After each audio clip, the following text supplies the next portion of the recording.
guys and gals, what's up? Today I'll be talking about Hammer's second mummy feature, The Curse of the Mummy's Tomb. And this movie was kind of different than the last one.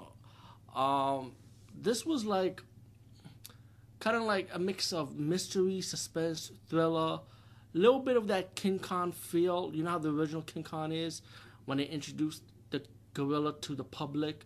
Well, it kind of had like that King Kong feel with the mummy in it instead when they had to introduce the mummy to the public. But in this movie, it was like a short reception, I would say. But it's like, and the movie does drag if you want to see the mummy action towards the end, I would say. And the movie's like 1 hour and 16 minutes, so it does drag. But with Hammer's style, and if you like Hammer's style when it comes to the script and acting and writing, you be into it though. You be like, okay, you know what this is about. You know what I'm saying?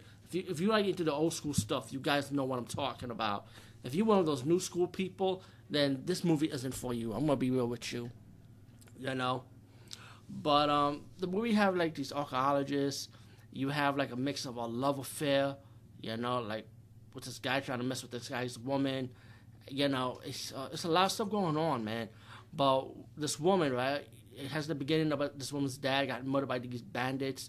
His hand's been cut off, and she was crying about it. And then later on, yeah, it was kind of weird. Later on, they go back to England, and you have this American guy that got the mummy relics and stuff, and he wants to introduce it to the public.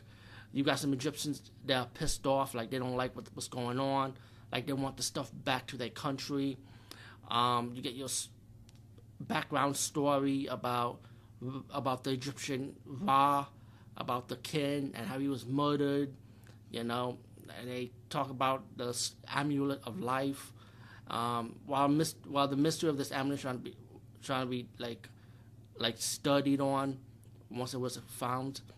One of the guys that was studying ended up getting his head knocked behind his back, so he was unconscious. Later on, you get the unveiling of the mummy to the public this time, and you find out that the mummy disappeared, right?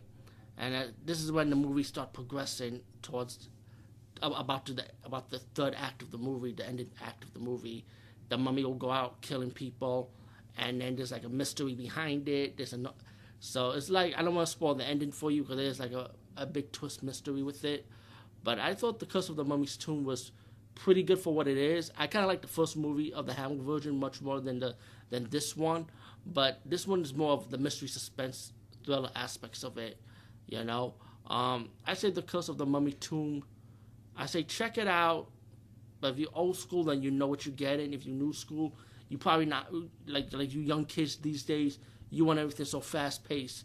So I don't think you kids are really into this. You know, that's just my opinion. You know. How I get the feedback from different people. But I could be wrong. Maybe the younger generation might like this, you know? Who knows? Anyway, peace, guys, and see you later.